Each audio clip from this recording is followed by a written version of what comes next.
अस्सलाम वालेकुम नाजरीन, आप देख रहे हैं INN चैनल। मैं हूं शेख अहमद अली। इस न्यूज़ बुलेटिन में आइए नजर डालते हैं दिन भर की बड़ी खबरों पर। इसराइल और हमास के बीच जारी जंग का आज 19वां दिन है। नाटो मुल्कों के अहम रुकन तुर्की के सदर तैयब अर्दगान ने इसराइल पर हमला करने वाले फिलिस्तीन तंजीम हमास का बचाव किया है। अर्दगान ने चारशंबे को पार्टी MP से मुलाकात की और इस दौरान इसराइल पर जुल्म के इल्जाम लगाए। एक रिपोर्ट के मुताबिक अर्दगान ने कहा कि मैं इसराइल नहीं जाऊंगा। हमास दहशतगर्द तंजीम नहीं है, इसके मेंबर्स आज़ादी की जंग में हिस्सा लेने वाले मुजाहिदीन हैं। ये अपनी ज़मीन और शहरियों को बचाने की कोशिश कर रहे हैं। हम आम शहरियों पर हमलों के खिलाफ हैं, भले ही वो इसराइली क्यों ना हो। इस बीच इसराइल की फौज ने दावा किया है कि हमास के पास 5 लाख लीटर फ्यूल है। IDF ने कहा कि हमास ने गाजा में ही इसे छिपा रखा है। हमास आइसिस इस ईंधन को शहरियों से चुराते हैं और इसे अपनी सुरंगों, रॉकेट लॉन्चर और कायदीन तक पहुंचाते हैं। फौज ने कहा कि गाजा के लोगों को ईंधन की कमी की शिकायत इसराइल से नहीं बल्कि हमास से करनी चाहिए, उनसे ही फ्यूल मांगना चाहिए। दरअसल जंग के बीच गाजा से लगातार फ्यूल खत्म होने की खबरें आ रही हैं। WHO के मुताबिक फ्यूल की कमी के चलते गाजा के 6 हॉस्पिटल बंद करने पड़े हैं। इनमें 1000 लोग डायलिसिस पर हैं, जबकि 130 प्रीमेच्योर बच्चे हैं। अगर हालात नहीं सुधरे तो ICU में मौजूद दूसरे अस्पतालों के मरीजों की जान जा सकती है। दूसरी तरफ हमास के एक सीनियर लीडर खालिद मिशेल ने कहा कि वो इसराइल से पकड़े गए लोगों को तभी रिहा करेंगे जब गाजा पर हमले रुक जाएंगे। इसराइल के खिलाफ लेबनान की तंजीम हिजबुल्लाह, फिलिस्तीन इस्लामिक जिहाद और हमास एकजुट हो गए हैं। तीनों तंजीमों के कायदीन ने बैरूत में मुलाकात की। इस दौरान गाजा और वेस्ट बैंक में हो रहे इसराइली हमलों को रोकने पर बातचीत हुई। यरूशलेम पोस्ट के मुताबिक इस मीटिंग को ईरान के मंसूबों की कामयाबी के तौर पर देखा जा रहा है। ईरानी मीडिया अल मयादीन के मुताबिक इस मीटिंग में तीनों तंजीमों के बीच कोऑर्डिनेशन काफ़ी दिखा। दरअसल ईरान कई सालों से चाहता था कि तीनों तंजीमें मिलकर इसराइल के खिलाफ मोर्चा खोलें। अब ऐसा ही कुछ हो भी रहा है। हमास ने 7 अक्टूबर को इसराइल पर हमला कर दिया था। 8 अक्टूबर को लेबनान की तरफ से भी हिजबुल्लाह ने इसराइल पर रॉकेट दागे। फिलिस्तीन इस्लामिक जिहाद ने भी रॉकेट से हमले किए। इसराइल ने दावा किया है कि इस्लामिक जिहाद का एक मिसफायर हुआ रॉकेट गाजा के अस्पताल पर गिरा, जिसे करीब 500 लोग मारे गए। नेशनल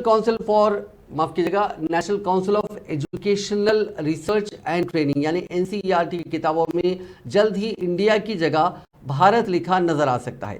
दरअसल NCERT अपने सिलेबस में नई तालीमी पॉलिसी के तहत बदलाव कर रहा है। इसके लिए 19 अरकान की एक कमेटी बनाई गई थी। इस कमेटी ने ही मुल्क का नाम इंडिया के बजाय भारत लिखने की तजवीज़ दी थी। साथ ही सिलेबस से साबिका तारीख को हटाकर क्लासिकल हिस्ट्री और हिंदू योद्धाओं की जीत की कहानियों को शामिल करने की सिफारिश की थी।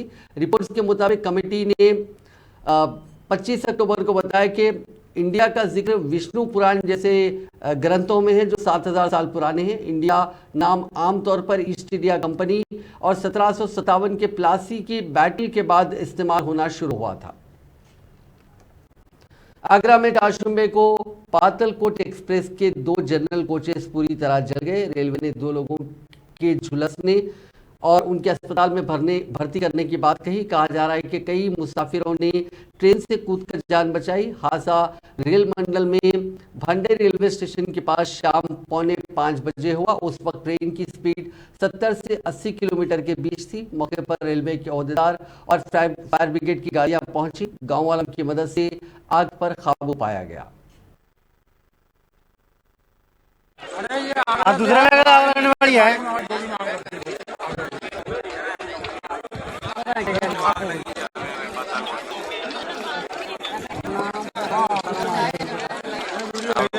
एक ही मांगी है तो आग लगा रही है। फट नंबर वीडियो कॉलिंग देख रहा मैं तो देख। हाँ सब ठीक है। हम बहुत पीछे हैं। हाँ सर हम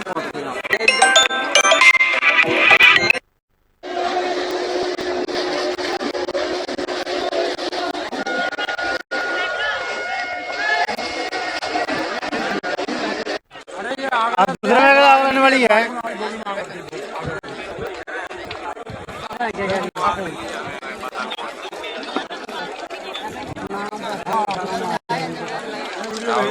एक में लगी है तो आग लग गई तो थर्ड नंबर वीडियो कॉलिंग में दिखा रहा मैं तो। आंध्र प्रदेश के कर्नूल जिले में जारी साल रिवायती लाठियों की लड़ाई में तशद्दुद की कोई कमी नहीं आई। बन्नी उत्सव में पहले से कहीं ज्यादा जोशो खरोश से हजारों अफराद ने शिरकत की। पुलिस की जानिब से इस लड़ाई को रोकने के लिए इकदाम किए गए थे, तहम इसके बावजूद ये लड़ाई मुनक़िद की गई। जिले के देवरगुट्टा में लाठियों की लड़ाई में तकरीबन 100 अफराद जख्मी हुए, जिनमें 3 की हालत नाजुक बताई जाती है। एक शख्स जो ये लड़ाई देखने के लिए दरख्त पर बैठा हुआ था, उसकी शाख के टूट जाने के नतीजे में दरख्त से गिरकर हलाक हो गया। हर साल दशहरे के मौके पर लाठियों की रिवायती लड़ाई होती है, जिसमें हजारों अफराद शिरकत करते हुए एक दूसरे पर लाठियों से हमले करते हैं। इससे कई अफराद हर साल जख्मी होते हैं। लाठियों की लड़ाई की तकरीब मंदिर के करीब हर साल मुनक्किद की जाती है। इसको बन्नी फेस्टिवल कहा जाता है। कई सदियों से इस लाठियों की लड़ाई की रिवायत इस इलाके में चली आ रही है। इस पर पाबंदी के कवायद को नजरअंदाज करते हुए उसका एहतमाम जारिया साल किया गया। कर्नूल के देवरगुट्टा में यात्रा के मौके पर यह लाठियों की लड़ाई मुनक्किद की जाती है।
अपनों के दरमियान दशहरा त्यौहार मनाने के बाद पड़ोसी रियासत आंध्र प्रदेश के मुख्तलिफ अजला के साथ साथ तेलंगाना के अजला से हैदराबाद वापस होने वालों को मुश्किलात का सामना करना पड़ रहा है, क्योंकि बेशतर मकामात पर टोल गेट्स और चेक पोस्टों पर गाड़ियों की तवील कतारें देखी गई हैं। हर साल ये अफराद अहम त्यौहार मनाने के लिए अपने आबाई मकामात को हैदराबाद से जाते हैं। इंतखाबी ज़ाब्ते अखलाक नाफिज होने के बाद पुलिस ने तेलंगाना भर में चेक पोस्ट कायम किए हैं। पुलिस जो नकद रकम, शराब, सोना और दीगर सामान की गैर कानूनी मुंतकली पर खुसूसी नजर रखी हुई है। गाड़ियों की मुस्तैदी से जांच कर रही है। तेलंगाना के साथ साथ पड़ोसी रियासत के अजला से बड़ी तादाद में गाड़ियों की हैदराबाद वापसी के दौरान चेक पोस्टों पर गाड़ियों की तलाशी का काम तेजी के साथ अंजाम दिया जा रहा है। तहम ज्यादा तादाद में गाड़ियां होने के सबब कई किलोमीटर तक गाड़ियों की कतारें देखी जा रही हैं और शहर वापस होने वालों को मुश्किलात का सामना करना पड़ रहा है। तेलंगाना में इंतखाबात के पेश नज़र कमिश्नर पुलिस हैदराबाद संदीप शेंडलिया ने south zone, south east zone, south west zone और सेंट्रल जोन के तमाम डीसीपीज, एडिशनल डीसीपीज, एसीपीज, इंस्पेक्टर्स और टास्क फोर्स के अहदेदारों के साथ इजलास मुनक्किद किया। पुलिस स्टेशनों की ABC जमराबंदी, हर पुलिस स्टेशन में मुलाजमीन की मंजूरा तादाद पर तबादला ख्याल किया गया। इजलास में नकदी, शराब, मंशियात, गांजा, कीमती धातों, मुफ्त की अशिया की तकसीम, नाकाबिल जमानत वारंट्स की तामील, पाबंद मचलका करने, असलहा जमा करने, राउडी शीटर्स के खिलाफ कार्रवाई और दीगर उमूर पर बातचीत की गई। इंतखाबात के पुरअमन इनेकाद के लिए तमाम ओहदेदारों को हिदायत दी गई है कि वो ज़रूरत पड़ने पर सख्त इक़दाम करें। बीआरएस के कारगुजार सदर व वजीर बल्दी नज़्म व नस्क KT रामाराव ने रियासत के अवाम को मशवरा दिया कि वो कर्नाटक के अवाम की तरह कांग्रेस की बातों में आकर धोखा न खाएं, क्योंकि कांग्रेस के कौमी सदर मल्लिकार्जुन खड़गे ने कर्नाटक के इंतखाबात में वहां के अवाम से कांग्रेस को एक मौका देने की अपील की थी। उनकी अपील पर वहां की आवाम ने कांग्रेस को इख्तियार दिलाया। ताहम कर्नाटक में कांग्रेस की जानिब से दी गई जमानतों में कोई एक जमानत को अब तक पूरा नहीं किया गया। మీ అందరూ కూడా మనస్ఫూర్తిగా కోరే ఒకటే, మనం ఈ రోజు నుంచి కేసీఆర్ భరోసా పేరిట మళ్ళీ గెలిస్తే మూడోసారి ముచ్చటగా కేసీఆర్ గారు ముఖ్యమంత్రి అయిన తర్వాత ఏమేం చేస్తామో కేసీఆర్ భరోసా పేరిట కొత్త కార్యక్రమాన్ని మన మేనిఫెస్టోని ప్రజల్లోకి తీసుకొని పోయే కార్యక్రమాన్ని స్టార్ట్ చేస్తా ఉన్నాం. పెద్దపల్లిలో మీ అందరినీ కోరుతా ఉన్నాం, కేసీఆర్ భరోసా కింద మనం ఇవ్వబోయే కార్యక్రమాలను బ్రహ్మాండంగా గ్రామ గ్రామానికి గడప గడపకు తీసుకొని పోవాలి. ఏంటిది కేసీఆర్ భరోసా? ఏంటిది అంటే ఇవాళ ఆసరా పెన్షన్ల కింద కేసీఆర్ గారు మరి దేశంలో ఎక్కడ లేని విధంగా 46 లక్షల మందికి 2,216 రూపాయలు, దివ్యాంగులైతే 4,016 రూపాయల పెన్షన్ ఇస్తా ఉన్నారు. రేపు మూడోసారి కేసీఆర్ గారు గెలిచి ముఖ్యమంత్రి అయిన తర్వాత కేసీఆర్ భరోసా కింద ఆ 2,000 పెన్షన్ ని 5,016 రూపాయలు చేయబోతా ఉన్నామనే మాట ఈ సందర్భంగా విజ్ఞప్తి చేస్తా ఉన్నాం. దివ్యాంగులైతే 6,016, మరి ఇతరులు వృద్ధులు, వితంతువులు, బీడీ కార్మికులు వాళ్ళందరికీ కూడా 5,016 రూపాయల పెన్షన్, ఆసరా పెన్షన్ కేసీఆర్ భరోసా కింద ఇవ్వబోతా ఉన్నాం. అదే మాదిరిగా రైతు బంధు 75 ఏళ్లలో ఏ నాయకుడు చేయని ఆలోచన రైతు బంధు మన ముఖ్యమంత్రి కేసీఆర్ గారు చేసిన ఆలోచన. దాని కింద ఇవాళ 75 లక్షల మంది రైతులకు 73,000 కోట్ల రూపాయలు ఇచ్చుకున్నాం రైతు బంధు కింద ఇప్పటికి 11 కిస్తీలలో. రేపటి రోజున మళ్ళీ ముచ్చటగా మూడోసారి కేసీఆర్ గారు ముఖ్యమంత్రి అయిన తర్వాత కేసీఆర్ భరోసా కింద రైతు బంధు పెంచి 10,000 ఉన్న రైతు బంధును 16,000 రూపాయలు తీసుకోబోతున్నామన్న మాట నేను మీకు సందర్భంగా విజ్ఞప్తి చేస్తా ఉన్నాను. అదే మాదిరిగా కొత్తగా మరొక కార్యక్రమం అన్నపూర్ణ అనే కార్యక్రమం పెడతా.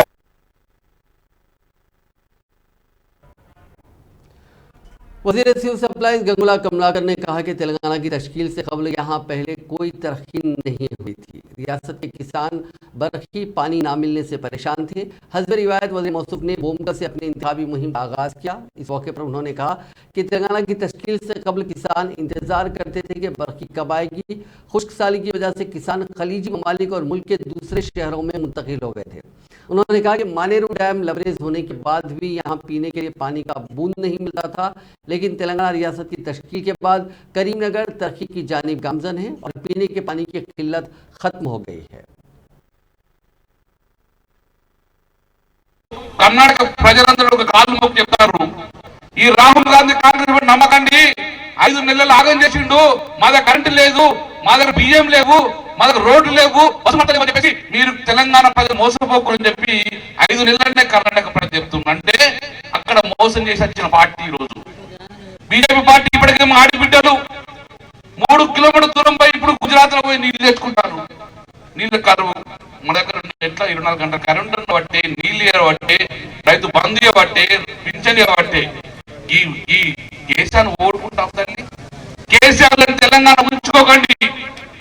కర్ణాటక ప్రజలందరూ ఒక కాలు మొక్కి చెప్తారు, రాహుల్ గాంధీ కాంగ్రెస్ నమ్మకండి, 5 నెలలు ఆగనేసిండు, మా దగ్గర కరెంటు లేదు, మా దగ్గర బియ్యం లేవు, మా దగ్గర రోడ్లు లేవు, బస్సులు మారుతలేవు అని చెప్పేసి మీరు తెలంగాణ మోసపోకూడని చెప్పి 5 నెలలనే కర్ణాటక ప్రజలు చెప్తున్నారు. అంటే అక్కడ మోసం చేసి వచ్చిన పార్టీ ఈ రోజు బీజేపీ పార్టీ. ఇప్పటికే మా ఆడిబిడ్డలు 3 కిలోమీటర్ల దూరం పోయి ఇప్పుడు గుజరాత్ లో పోయి నీళ్లు తెచ్చుకుంటారు.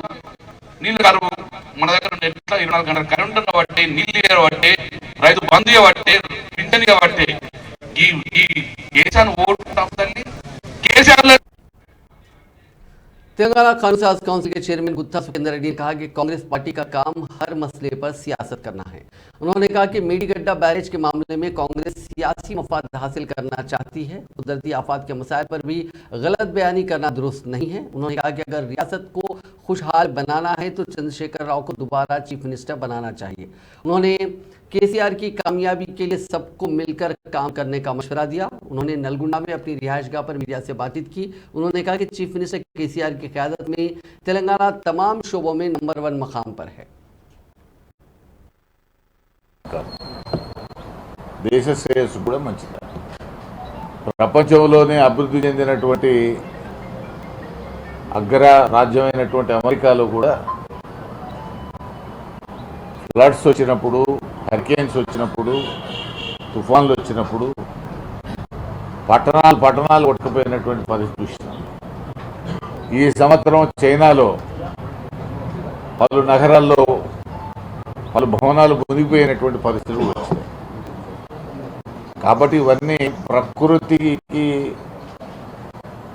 ప్రకృతి వైపరీత్యాల వల్ల జరిగేటువంటి నష్టాలు.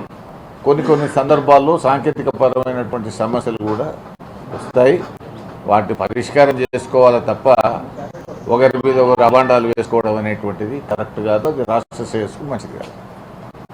ఒక దిక్సూచిగా మన కార్యక్రమాలన్నీ కేంద్ర ప్రభుత్వం కూడా అమలు చేసే పరిస్థితికి వచ్చినారు. మనం మిషన్ భగీరథ పెడితే వాళ్ళు హర్ ఘర్కు జల్ అనేటువంటి కార్యక్రమం పెట్టారు. మనం రైతు బంధు పెడితే వాళ్ళు ప్రధానమంత్రి కిసాన్ సన్మాన్ అనేటువంటి కార్యక్రమం పెట్టారు. ఇట్లా తెలంగాణ రాష్ట్రానికి సంబంధించినటువంటి పలు కార్యక్రమాలు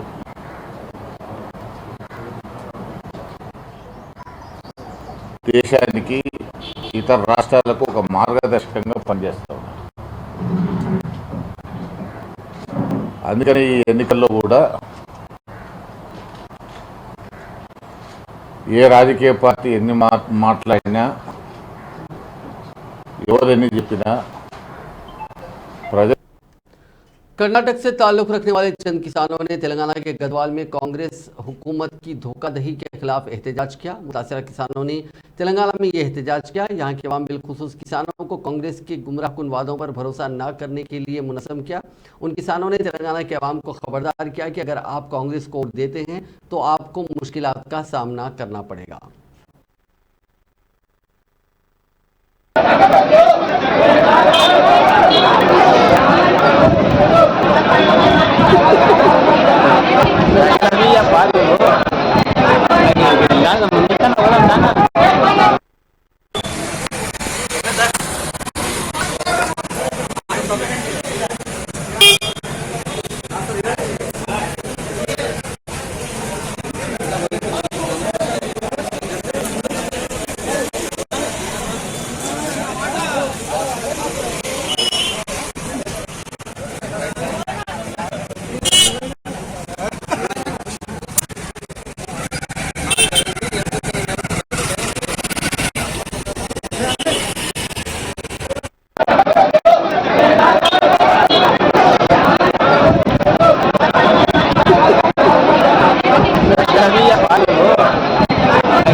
तेलंगाना में बीजेपी को धक्का लगा है। मुनुगुड़ के साबिक एमएलए कोमटिरेड्डी राजगोपाल रेड्डी ने पार्टी से इस्तीफा दे दिया। उन्होंने ऐलान किया कि वो जल्द ही कांग्रेस में शामिल होंगे।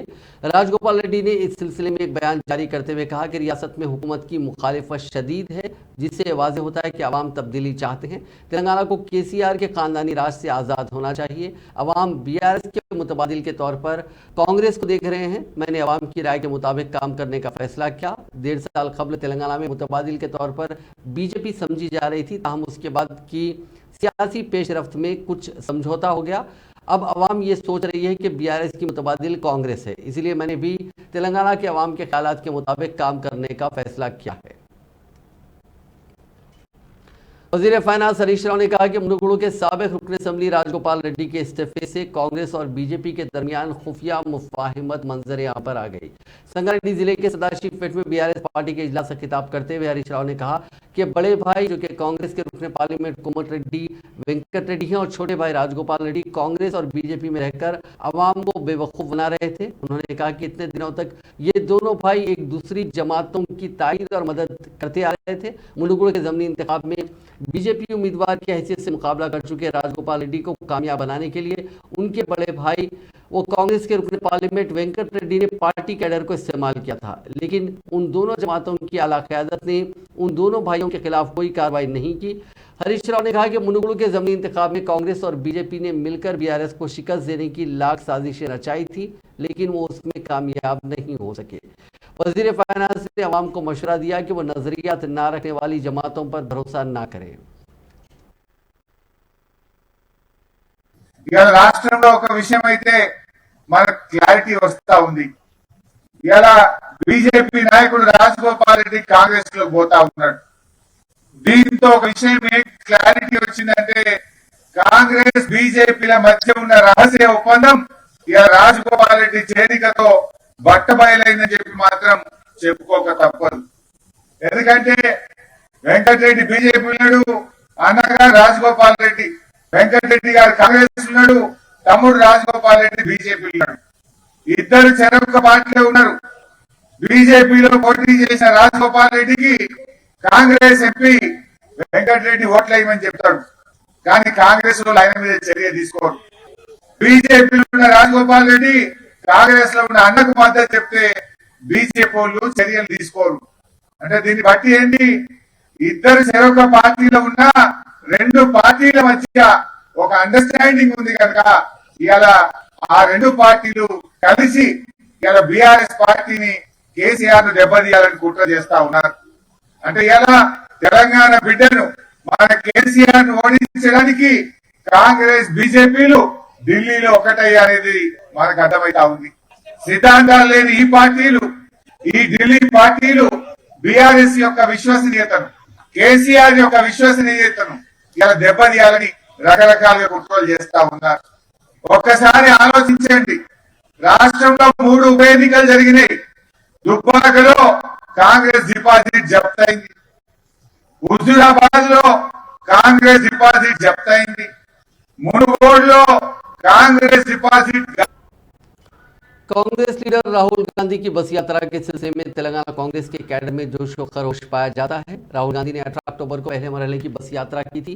एक बार फिर 1 नवंबर से 1 हफ्ते तक वो रियासत का दौरा करेंगे और इंतखाबी मुहिम चलाएंगे। वरंगल, करीमनगर, आदिलाबाद और निजामाबाद जिला में राहुल गांधी की यात्रा पर आवाम की जानिब से बेहतर रद्द-ए-अमल हासिल हुआ है, जिसकी पार्टी के कायदीन को भी उम्मीद नहीं थी। हालांकि राहुल गांधी ने तेलंगाना में 2018 की इंतखाबी मुहिम में हिस्सा लिया था, लेकिन वो सिर्फ जलसों तक महदूद रहे। इन इंतखाबात में वो अवाम तक रसाई और कांग्रेस की तरफ राग़िब करने के लिए रोड शो भी कर रहे हैं। पार्टी की क़यादत को पुख्ता यकीन है कि पार्टी रियासत में मुकम्मल अक्सरियत के साथ बरसर इख्तिदार आएगी। कर्नाटक के वज़ीर आला सिद्धारामैया और नायब वज़ीर आला डी के शिव कुमार तेलंगाना में होने वाली बस यात्रा में मेहमान खुसूसी के तौर पर हिस्सा लेंगे। वो इस यात्रा के दौरान अवाम को ये बताएंगे कि पड़ोसी रियासत में कांग्रेस के बरसर इख्तिदार आने के बाद अवाम से किए गए इंतखाबी वादों पर किस तरह कामयाबी के साथ अमल को यकीनी बनाया जा रहा है।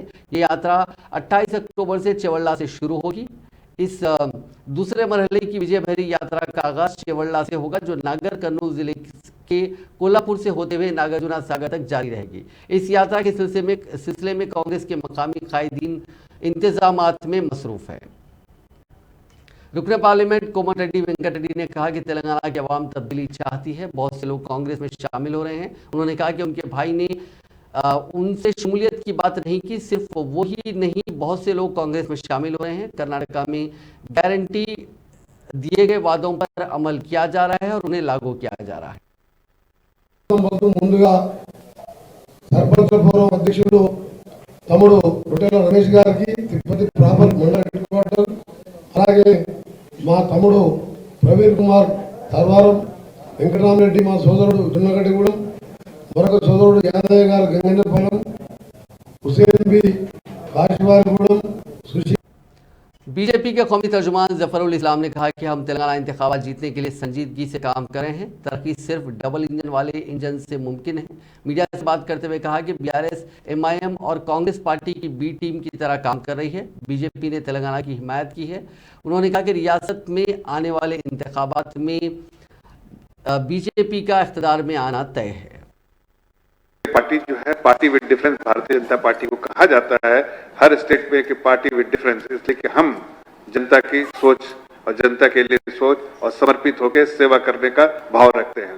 लेकिन वहीं आप देख लीजिए चाहे बीआरएस हो, चाहे कांग्रेस हो, चाहे समाज असाउद्दीन ओवैसी की पार्टी जो है मजलिस पार्टी हो, ये सब सिक्के के एक ही चट्टे बट्टे हैं। इनकी चिंता जो रहती है वो परिवार की चिंता रहती है, परिवार के लोगों की चिंता रहती है, और कैसे भ्रष्टाचार किया जाए उसकी चिंता होती है, खुद की झोली भरने की चिंता रहती है। आप देखिए, तेलंगाना मूवमेंट चला, तेलंगाना प्रदेश बना, लाखों लोगों ने कुर्बानियां दी। किस लिए कुर्बानियां दी? इसलिए कुर्बानी दी किसी एक परिवार के पास उसको लाइसेंस दे दो यहाँ का भ्रष्टाचार करने का। हमने तेलंगाना, हमारी पार्टी ने तेलंगाना मूवमेंट को सपोर्ट किया, तेलंगाना में जब भी लाया उसको सपोर्ट किया। इसलिए क्या कि यहाँ के तेलंगाना में रहने वाले बंजारा हिल्स के इलाके में कल रात एक भयानक सड़क हादसा पेश आया। एक तेज रफ्तार स्कूटर ने एक ऑटो को टक्कर दे दी, जिसकी वजह से ऑटो पलट गया। इस हादसे में 3 से ज्यादा अफराद जख्मी हुए हैं।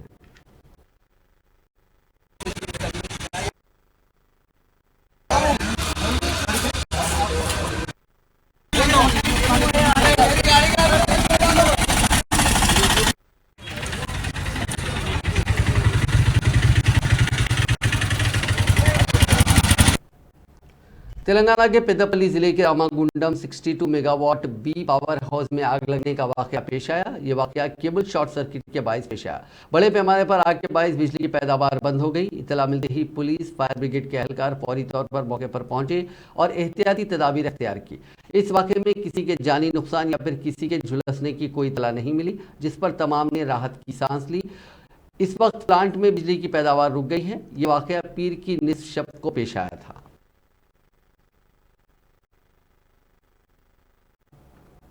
कांग्रेस कायद राहुल गांधी ने 14 अक्टूबर को जम्मू कश्मीर के साबिक गवर्नर सत्यपाल मलिक का इंटरव्यू किया। 28 मिनट की इस बातचीत में राहुल गांधी ने सत्यपाल मलिक से मणिपुर में तशद्दुद, पुलवामा हमला, किसान तहरीक और जात की बुनियाद पर सेंसस समेत कई मुद्दों पर बातचीत की। मलिक ने राहुल गांधी से कहा कि इंतखाबात में सिर्फ 6 महीने रह गए हैं, मैं लिख कर दे रहा हूं कि अब मोदी सरकार नहीं आएगी। राजनीति एक तरह से कर्तव्य था और लोग करते थे उसको उस तरह, फिर ये प्रोफेशन हो गया और अब ये बिजनेस हो गया है। आप जम्मू कश्मीर में जब थे जी, मतलब बड़ा कॉम्प्लिकेटेड टाइम था, बहुत कॉम्प्लिकेटेड। उसके बारे में आपकी क्या राय है? क्या मेरी ये राय है कि जम्मू कश्मीर को आप जबरदस्ती या फौज से ठीक नहीं रख सकते हैं। वहाँ के लोगों को जीत के आप कुछ भी कर सकते हैं और वहाँ के लोग एमिएबल हैं, ऐसा नहीं कि इम्पॉसिबल है। मैंने तो देखा, मैंने उनको अपने साथ किया। आपने अंदर से डिटेल से देखा, सोल्यूशन वहाँ किस बेसिस पे आएगा? इमीडिएटली तो उनकी स्टेटहुड वापस करना चाहिए। उनको इतना 370 नहीं चुभा जितनी स्टेटहुड लेकर यूनियन टेरिटरी बनाना चुभा। और यूनियन टेरिटरी इन्होंने किस लिए बनाया, जो मुझे लगता है, मुझे नहीं बताई वो बात, इनको ये अंदाजा था कि पुलिस रिवोल्ट कर जाएगी, जबकि ऐसा नहीं था। पुलिस इतनी फेथफुली रही भारत सरकार के साथ कि ईद का महीना था, एक सिपाही ने छुट्टी भी नहीं मांगी, वहीं लाइन में रहे। तो एक तो स्टेटहुड और उनका प्रॉमिस भी है अमित शाह का हाउस में, उसको इमीडिएटली वापस करना चाहिए और फिर इलेक्शन करा देने चाहिए। बट जब मैं जम्मू गया, ये जम्मू के लोगों को भी ये लगता है कि हमारा मतलब स्टेटहुड ले लिया, हाँ, उससे तो वो भी खुश नहीं है। सबसे ज्यादा कोई चीज चुभी है। तो ये मतलब कर क्यों नहीं रहे इसको? पता नहीं, मेरी बात हुई, मैंने कहा वापस कराइए, तो बोला कह दिया होगा, क्या जरूरी है वापस कराना, चल तो रहा है सब ठीक। कहाँ ठीक चल रहा, सारी इंसर्जेंसी वापस आ गई है, टेररिस्ट एक्टिव हो गए। अब तो काफी घटनाएं हो अब तो जगह जगह हो रही हैं, राजौरी में रोज होता है ऊपर। नाज़रीन, इस न्यूज़ बुलेटिन में बस इतना ही। आप देखते रहिए INN चैनल।